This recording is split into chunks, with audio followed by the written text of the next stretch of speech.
ত্রিপুরার অর্থমন্ত্রী যে বাজেট পাস করে বাজেট পেশ করেছেন, সেই বাজেট স্পিচ নিয়ে যে আলোচনায় আমি অংশগ্রহণ করছি,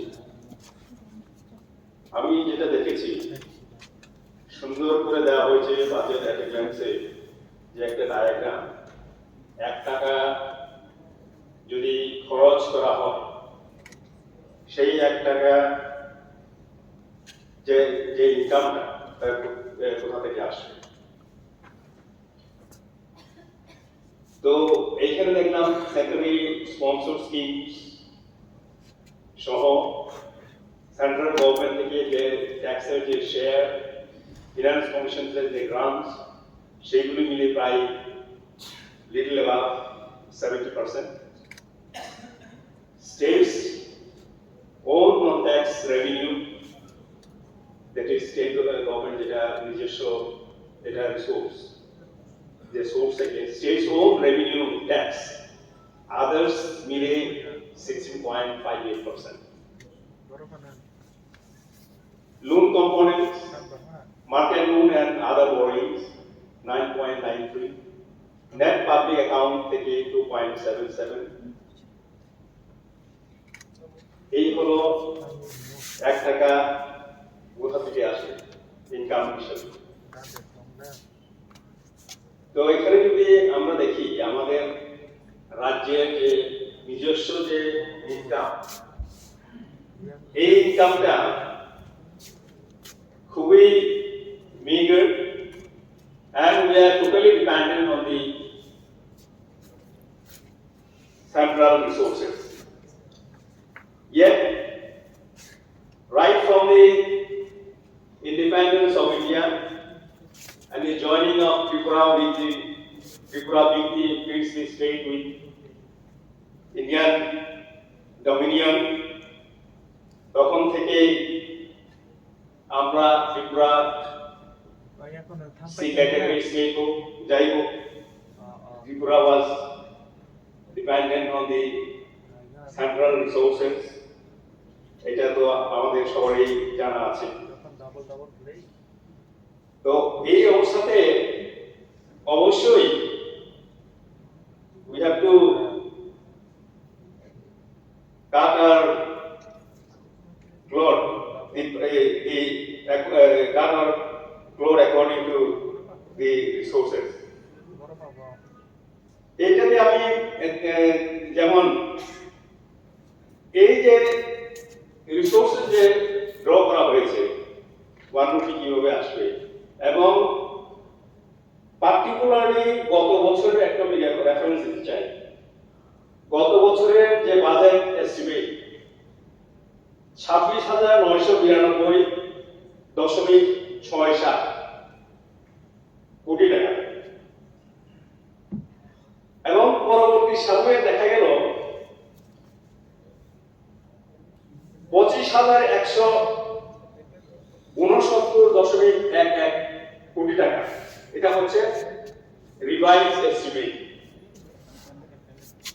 budget estimate minus revise estimate যদি বাদ দেই, তাহলে দেখা যাবে 1723.56 কোটি টাকা। তার মানে গত বছরে এটা বাজেট এস্টিমেট ছিল, সেই এস্টিমেট দিয়ে এসে দাঁড়িয়েছে 25,169.11। এই যে 1,723.56 কোটি টাকা, এটার এক্সপ্লেনেশন আমরা পাচ্ছি না যে কেন এটা কমিয়ে দেওয়া হলো শেষ পর্যন্ত। তার মানে এই টাকা যেখানে আমাদের অ্যাসেট ক্রিয়েশনের দরকার, আমাদের টাকার দরকার, কেন এই টাকাটা শেষ পর্যন্ত রিভাইজ এস্টিমেট আরিতে সেটা কমে যাবে। এই কারণেই আমি এটাও বলতে চাই, এইবারের যে বাজেট এস্টিমেট করা হলো, বাজেট এস্টিমেট আমরা যার উপরে আমরা আলোচনা করছি 27,654.4, এই বাজেটে দেখা যাবে যে at the end of the last quarter গাড়িতে এই 27,654.4 কোটি টাকা থাকবে কিনা বা বাড়বে কিনা এটাও জানি। যেহেতু গত বছরে সেই ট্রেন্ডটা দেখা গেল, এর জন্য পয়েন্ট আউট করলাম। এডিসির যে বাজেট তো সবাই বলে গেছেন, দ্বিতীয়বার বলার কোনো অপেক্ষা রাখে না। কিন্তু আমরা যদি তুলনা করি তুলনামূলকভাবে, অবশ্যই এই হাউস স্বীকার করবেন, মেম্বার্স অফ দি হাউস স্বীকার করবেন যে পাহাড়ি অঞ্চল এলাকার যে উন্নয়ন, সমতল অঞ্চলের যে উন্নয়নের তুলনায় অনেকাংশে অনেক কম। এডিসি এলাকাতে প্রায় 1193 কিলোমিটার রাস্তা আছে। এর মধ্যে এডিসি নিজস্ব মেট্রিক কার্পিং করার জন্য প্রায় 134 kilometre, if I am not mistaken, এবং এডিসি এলাকাতেও রাজ্য সরকারের নিজস্ব রুট, মেটলিং রুট আছে। প্রায় 700 কিলোমিটার ব্রিজ রোড রাস্তা আছে। কিন্তু এডিসির যে বাজেট, পিডব্লিউডিকে যে বাজেট দেওয়া হয়, গত বছরে যেটা 4,75,00,000 ছিল, 4,75,00,000 দিয়ে 1193 কিলোমিটার রাস্তা কাজ কি করা যায়? এটা কি বঞ্চনা নয়? এবং এডিসি রাস্তা আপনারা যারা আজকে রুলিং আছেন, আপনারাও যাচ্ছেন আমি জানি, আপনারা দেখুন কোন রাস্তায় ভালো করে চলছে না। এই অবস্থায় আপনারা বলছেন এডিসি কে অনেক টাকা বাড়িয়ে দিয়েছে। কত টাকা বাড়িয়ে দিয়েছে? 8%, 8.8 সামথিং। এবং যদি ইন্ডিয়ান স্টেট গভর্নমেন্টের যে বাজেট এই হাউসে প্লেস করা হয়েছে, 2018 সালে আপনারা বেস ইয়ার হিসেবে নিয়ে নিয়েছেন এবং বলছেন যে ওই সময়ে 15,000 কোটি টাকা বাজেট ছিল। আজকের বাজেট কত? 27,654। বাদ দিয়ে যদি দেখেন এবং হিসাব যদি করেন যে 8.8%, 9.7% এই রেটেই কিন্তু চলে আসে। With the base 15,000 is also important. Very important বলছি, ওই বেসকে নির্ভর করে কিন্তু এই আজকে যদি আপনি 5 বছর 6 বছর যদি ক্যালকুলেশন করেন, it will be 27,654, or it should be more in fact.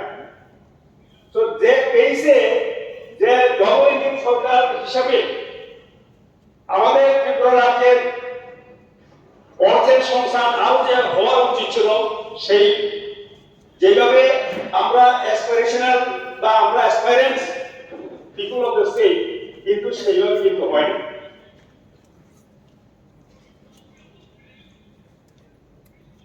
যেহেতু আমি কিছুদিনের প্রায় 2 বছরের জন্য ডিটেলসি ছিলাম, এডুকেশন ডিপার্টমেন্টকে নিয়ে কিছু বলতে চাই। যেহেতু এই বাজেটে education is very important part, কারণ এডুকেশন ছাড়া কোন সোসাইটি ক্যানট মার্চ ফরওয়ার্ড। এডিসিতে 1633টা স্কুল আছে, প্রাইমারি স্কুল। এর মধ্যে 104টা ইংলিশ মিডিয়াম স্কুল আছে। 55,000, by this time it will be more, it will be less, 55,000 students আছে। কোন স্কুলে 100 জন আছে, কোন স্কুলে 30 জন, কোন স্কুলে 60 জন, 75 জন, এটার সংখ্যা কমই। 13 জন, 14 জন, 16 জন এইভাবে আছে। আমি চেষ্টা করেছিলাম, যেহেতু আমি এডুকেশন দপ্তর দেখতাম, কি করা যায়। নীতি আয়োগে আমি নিজে গেলাম, ট্রাইবাল ওয়েলফেয়ার মিনিস্ট্রিতে গেলাম, আমার আইডিয়াটা শেয়ার করলাম উইথ প্রজেক্ট প্রপোজাল যে এডিসি 1633টা স্কুলকে 275টা রেসিডেন্সিয়াল স্কুলে যদি কনভার্ট করা যায়, সেইখানে এই স্কুলে টিচাররা যদি তাদেরকে কোয়ার্টারের ব্যবস্থা করা হয়, থাকার ব্যবস্থা করা হয়, তাহলে 275টা স্কুল হলেই হবে। এবং এই যে শিক্ষকের যে অপ্রতুলতা, শর্টেজ অফ টিচার্স, এডিসিতে যে প্রায় 5,000-এর মতো যে এখন শিক্ষক আছেন, এই শিক্ষকদেরকে ওই প্রস্তাবিত 275টা রেসিডেন্সিয়াল স্কুলে যদি তাদেরকে পোস্টিং দেওয়া হয়, তাহলে আমার মতন করে কোন পোস্টের প্রয়োজন হয় না। কিন্তু এটা করতে গেলে অবশ্যই রাজ্য সরকারের সহায়তা প্রয়োজন, কারণ এই প্রজেক্ট প্রপোজালগুলি রাজ্য সরকারের মাধ্যমে either tribal welfare ministry or যদি নীতি আয়োগে যেতে হবে। যদি এটা যদি না করা হয়, তাহলে কিন্তু জনজাতি এলাকায়, আদিবাসী এলাকায় যে দ্রব্যমূল্যের সংখ্যা এখনো আছে, অতীতেরও ছিল, ভবিষ্যতেও থাকবে, এইটাকেও চলতে থাকবে। এবং জনজাতি এলাকার মা বাবারা নিজের ছেলে মেয়েদেরকে কে কোথায় যায়, সকালের পরে স্কুলে গেছে কিনা, এইগুলি খবর রাখে না। সবচেয়ে ভালো হয়, আমিও বোর্ডিং হাউসে স্কুলে পরে এই জায়গাতে এসেছি, মাত্র 275টা রেসিডেন্সিয়াল স্কুল, এবং যে পাড়াতে রেসিডেন্সিয়াল স্কুল হবে ওই পাড়ার ছেলেমেয়েরা তারা ডে স্কলার হতে পারে। আই প্রপোজ এই বাজেটে না হলেও রাজ্য সরকার যেন এই বিষয়ে চিন্তা ভাবনা করে, কারণ এটা যদি হয় সবচেয়ে ভালো হবে। Thirdly, implementation of customary law. ADC থেকে কাস্টমারি লগুলি তৈরি করে রাজ্য সরকারের কাছে এবং গভর্নরের কাছে পাঠানো হয়েছে। এখন বলবেন, যেহেতু এখানে আমাদের সিপিআইএম এর সদস্য, মাননীয় সদস্যরাও আছেন, বিগত সরকারগুলিতে যখন এডিসি থেকে বিল পাঠানো হয়, সেইটাকে ট্রাইবাল ওয়েলফেয়ার ডিপার্টমেন্টে পাঠানো হয়, এবং according to 20 BB, para 20 BB of the 6th schedule to the Constitution of India, এখানে লেখা আছে এডিসি থেকে যে বিলগুলি পাঠানো হবে সেটা গভর্নরের কাছে যাবে, কারণ লেখা আছে governor in consultation with the council of ministers অ্যাসেন্টা দিবেন। Who will consult? It is the governor who will consult the council of ministers. তাইলে এটা স্টেট গভর্নমেন্টের কাছে আসবে না। কেন আমি এই কথাটা বলছি? যখন বলা হয় মাননীয় রাজ্যপাল মহোদয়কে যখন বলা হয় যে আপনার কাছে এতটা বিল পেন্ডিং আছে, উনি বলছেন না আমার কাছে তো কোনো বিল নেই, কিন্তু বিলগুলি তখন ট্রাইবাল ওয়েলফেয়ার ডিপার্টমেন্টে এসে সেগুলি পড়ে থাকে। আমি একটা কথা বলতে চাই, এই কাস্টমারি ল কোডিফিকেশন করার জন্য আমরা উদ্যোগ নিচ্ছি মাননীয় সদস্য। আমি জাস্ট এটা ভেরি রিলেভেন্ট স্যার, এইভাবে কিন্তু অনেক বিল আমাদেরকে ইয়ে করা আছে, এছাড়া কিন্তু আমরা বলতে পারছি না। একটু সময় দিন, এটা আমার অনুরোধ। মাননীয় সদস্য একটু সময় বলতে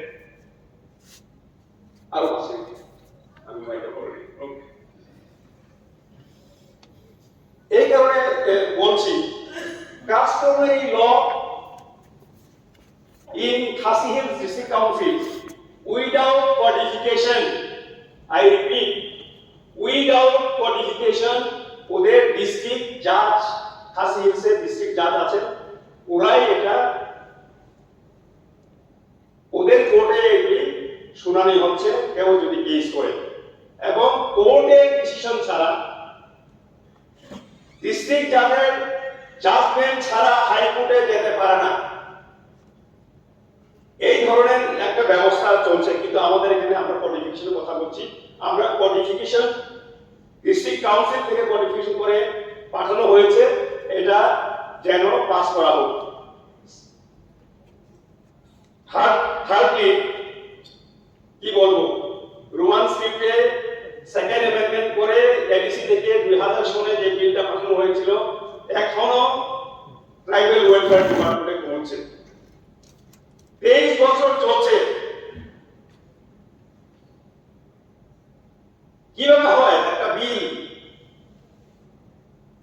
গণতান্ত্রিক ভাবে নির্বাচিত কাউন্সিলের সদস্যরা যে বিলটা পাস করে পাঠানো হয়েছিল 2000 সালে, সেই বিল এখন ট্রাইবাল ওয়েলফেয়ার এবং রাজ্য মন্ত্রণালয়ের অফিসে, আমরা যখন গেলাম আমি এটাই বললাম, ট্রাইবাল ওয়েলফেয়ারকে পাঠানো হোক এবং ডিপার্টমেন্টকে পাঠানো হোক government of Tripura, and also to the office of the His Excellency Governor of Tripura.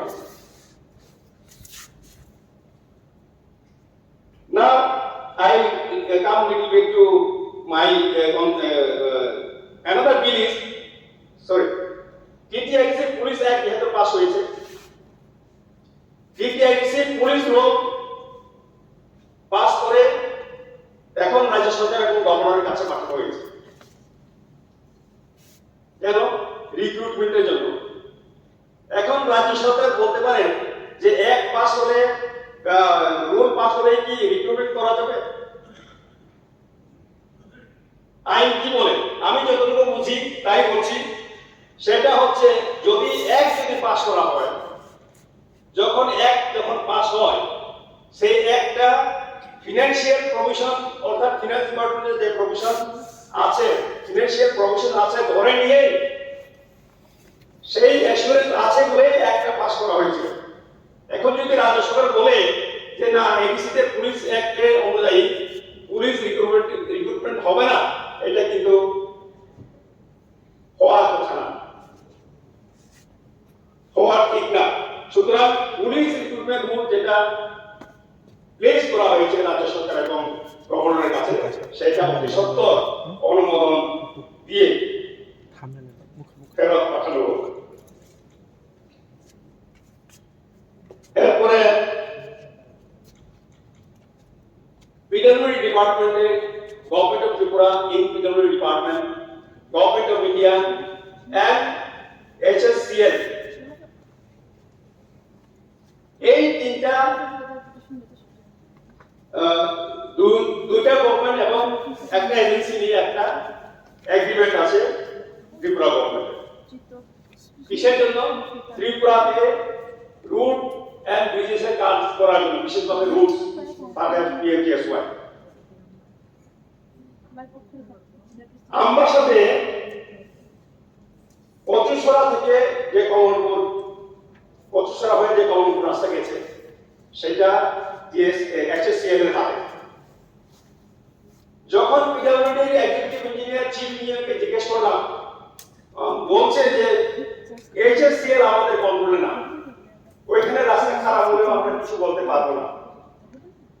আমি বুঝতে পারি না কি ধরনের এগ্রিমেন্ট এটা, যে ত্রিপুরা গভর্নমেন্ট ওদেরকে দিয়ে কাজ করাবেন, কিন্তু HSCL ত্রিপুরা গভর্নমেন্টের কথা শুনবেন না, ত্রিপুরা গভর্নমেন্টের অফিসারদের কথা শুনবেন না। এটা কি করে হয়? Just two more points. এই HSCL এ আবার just it is very important sir. এই HSCL এ জওহরনগরে যে ডিএম অফিস আছে, জওহরনগর ডিএম অফিস হয়ে এদিকে একটা রাস্তা গন্ডাছড়া রোডের সঙ্গে সংযোগ হয়েছে। ব্রিজটা শেষ হয়েছে, এখনো ফিনিশিং হয়নি, বোথ দা সাইড অ্যাপ্রোচ কোনো কিছু করা হয়নি। ওই যে ব্রিজের উপরে মানুষ যেতে পারছে না, বিশেষভাবে বয়স্ক লোকরা, অনেক খাতের মতো তৈরি হয়ে আছে। এটা অনেক দিন ধরে